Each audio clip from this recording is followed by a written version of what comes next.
Muy buenos días, esta es la clase número 56 de la asignatura de Anatomía para International Biological College (IBC). Bien, el día de hoy vamos a continuar con las enfermedades del intestino. Entre estas tenemos lo que viene siendo la enfermedad celíaca, la enfermedad de Crohn y también el síndrome de colon o intestino irritable. Comenzaremos con la enfermedad celíaca. Esta es una enfermedad digestiva que daña el intestino delgado y también va a alterar la absorción de las vitaminas, minerales y demás nutrientes de los alimentos. Para comprender adecuadamente esta enfermedad hay que saber que hay personas que son intolerantes a ciertos componentes de los alimentos, como por ejemplo la lactosa y el gluten. Este último es el que tiene que ver con la enfermedad celíaca. Los pacientes con enfermedad celíaca no toleran una proteína que se llama gluten y se encuentra en cereales como por ejemplo el trigo, la avena, la cebada y el centeno. Cuando toman alimentos que contienen gluten, su sistema inmune responde y produce un daño en la mucosa del intestino delgado. Como es de esperarse, una mala absorción de los alimentos conlleva también una mala nutrición, aunque la persona esté consumiendo alimentos normalmente. Los nutrientes de estos alimentos no se absorben y tenemos como resultado una carencia nutricional. Aquí en esta imagen podemos ver lo que viene siendo los alimentos que contienen gluten, los alimentos que no contienen gluten, así como algunos alimentos que sí pueden tener o no gluten. Principalmente estos vendrían siendo alimentos procesados. Entonces la pregunta aquí sería, ¿cuál es la causa de esta enfermedad? Pues más que una causa existe un componente genético, por lo cual es más frecuente en determinadas familias. Si una persona es intolerante al gluten, es posible que sus hijos u otros miembros de la familia tengan esta misma condición, por lo cual es importante conocerla. Podríamos decir que es una susceptibilidad genética a la intolerancia. Así también puede ser producto de agentes ambientales o también problemas de tipo infeccioso, principalmente víricos. Lo que complica esta enfermedad es su diversidad de síntomas, en algunos casos predecibles, en algunos otros casos no. Por ejemplo, se puede presentar diarrea crónica, hematoquesia, que es la presencia de sangre en las heces, también dolor abdominal recurrente, gases, etc.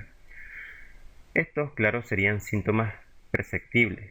En el caso de síntomas no perceptibles tendríamos anemia inexplicada, pérdida también de peso, retraso en el crecimiento, dolores óseos y articulares y calambres musculares. Como podemos ver, los síntomas son poco comunes, pues los dolores óseos, articulares o calambres en los músculos estarían más relacionados con el sistema musculoesquelético que con el propio sistema digestivo.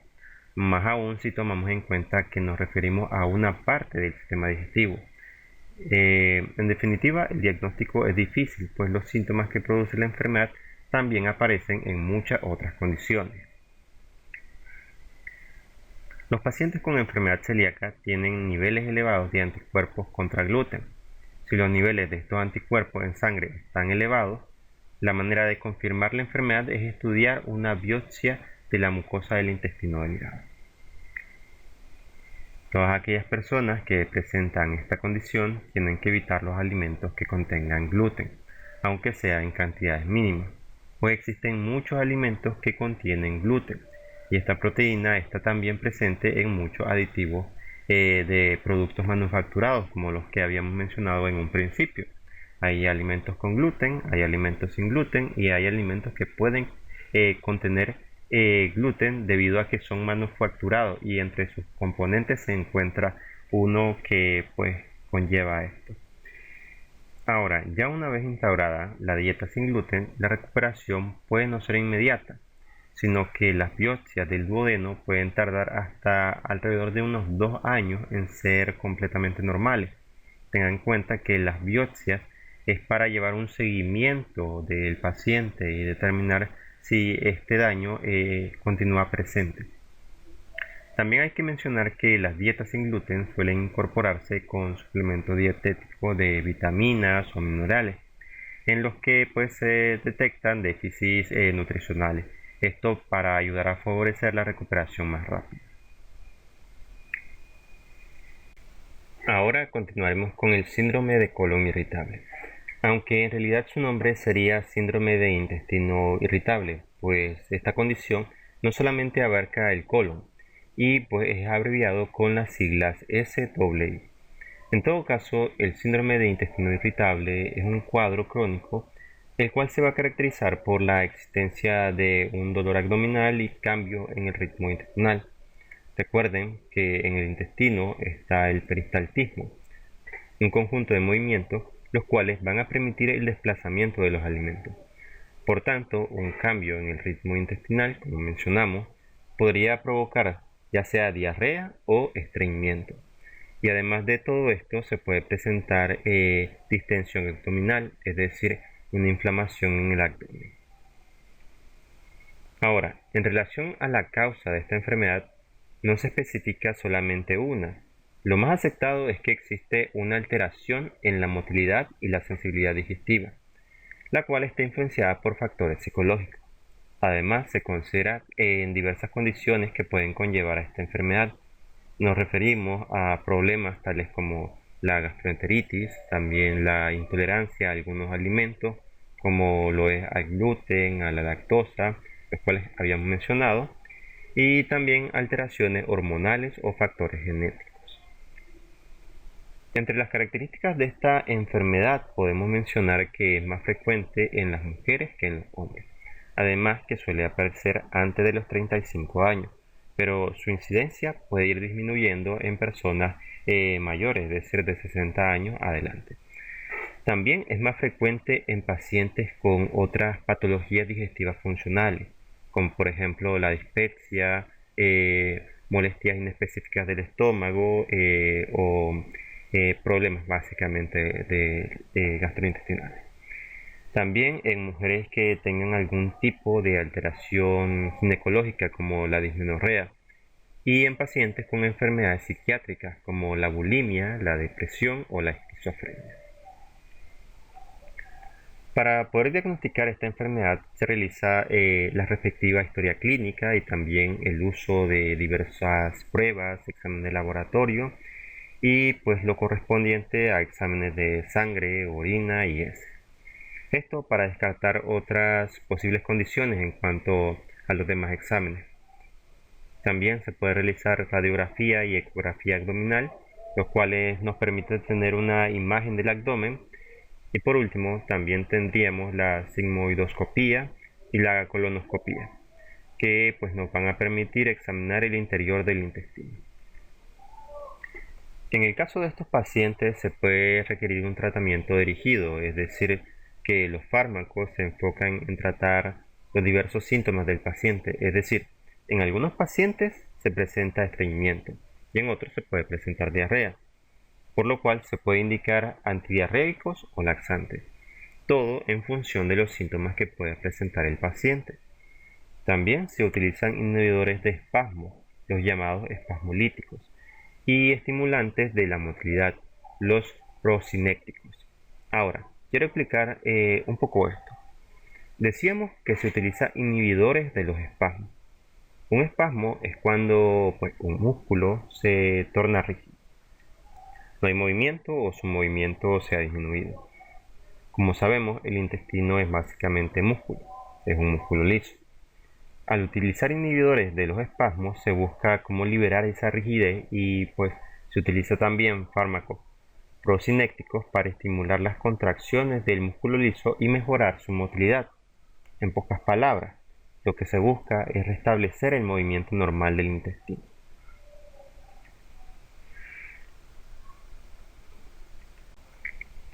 Ahora continuaremos con la enfermedad de Crohn. La enfermedad de Crohn es un tipo de enfermedad inflamatoria del intestino, la cual causa irritación del tracto intestinal. Se presenta con más frecuencia en la parte final del intestino delgado, es decir, en la parte correspondiente al hilo. La inflamación que se produce como resultado de la enfermedad de Crohn puede afectar a distintas zonas del tracto digestivo, según la persona.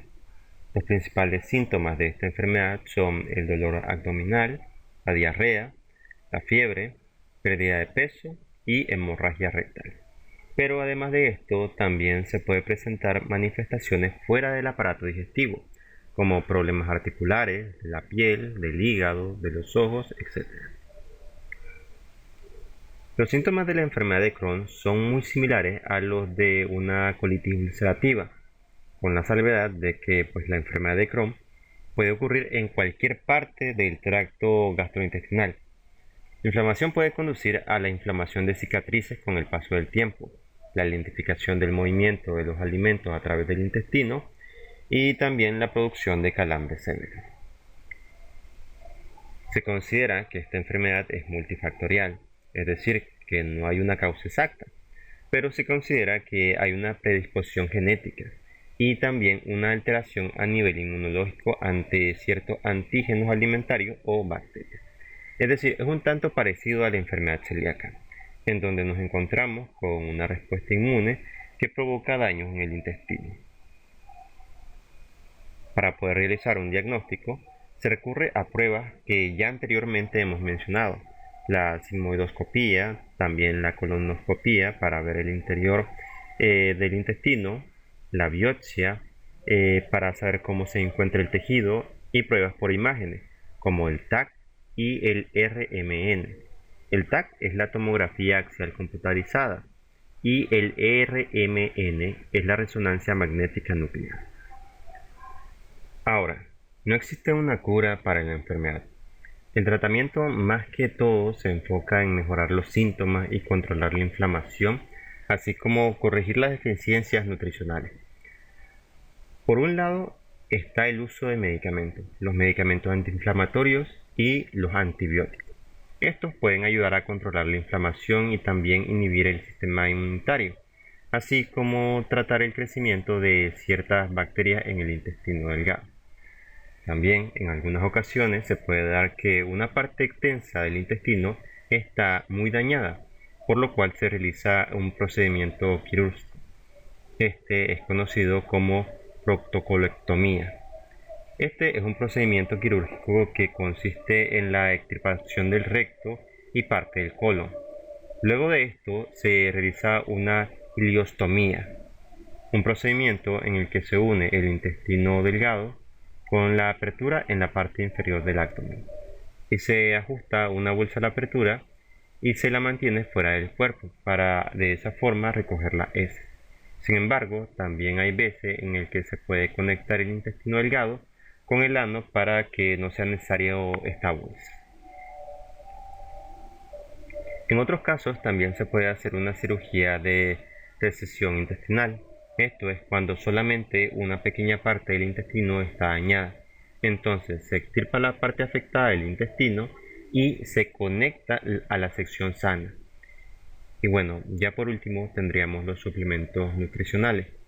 A veces se le da a los pacientes con la enfermedad de Crohn ciertas fórmulas líquidas con un contenido que es alto en calorías, o también alimentación intravenosa, que es para que el intestino pueda descansar de procesar los alimentos, es decir, de procesar la comida sólida. Bien, y aquí terminaríamos con la clase del día de hoy. Sin nada más que